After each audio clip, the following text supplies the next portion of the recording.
Magandang araw po sa inyo mga boss, mga mama, mga sir. Nandito ako sa Iba, Zambales, Kabukiran. Ang ganda ng view, mountain view.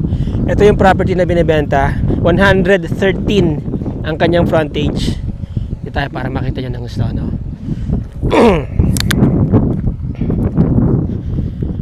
113 ang kanyang frontage mula doon hanggang doon. Okay, pakita muna natin sa drone shots yung vicinity at saka yung itsura ng property.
So okay, ang property po again is 113 ng frontage, about 176 ang kanyang length, ano po. Tapos accessible by cemented road. Ito po yung tinatawag na bypass road dito sa Iba, Palanginan, Tambak bypass road, ano po. Pag dire-diretso niyo yan dyan, lalabas po kayo ng National Highway about 3 kilometers from here. Within 4 to 5 kilometer radius, nandyan na po yung mga government institutions, hospitals, schools, okay, Kapitolyo, mga bangko. Okay, so malapit lang po siya. Kung makikita nyo dito sa drone shots natin, nandyan po yung mga beaches. Nandyan po yung mga resorts dito sa area na to. Alright?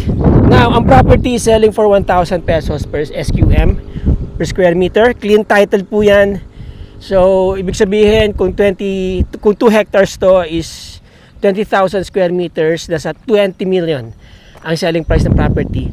Alam nyo, maganda na po ang presyo niyan kasi pag umabante kayo ng banda doon sa may malapit sa hospital, which is about 3 to 4 kilometers away from here, no? 10,000 na po per square meter ang property. That's right. 10,000 na po per square meter ng property. Kaya napakagandang investment opportunity po nito. Buy and hold lang kayo or simply bilhin nyo na ngayon habang mura pa ang presyo. Pataniman nyo lang ng palay habang wala pa kayong plano. Pero once na unti-unti nyo na-develop to, of course, panalong-panalo kayo dito sa investment nyo dito. Alright, mga boss, mga ma'am, mga sir. Para po sa mga interesado dyan, mga boss, mga ma'am, mga sir, nandiyan po ang aking contact details. Tawagan nyo ako, text nyo ako, PM nyo ako. At baka pwede pa natin i-negotiate yung presyo po sa may-ari. Again, 1,000 per square meter, 20 million, clean title. Till the next video, mga boss, mga ma'am, mga sir.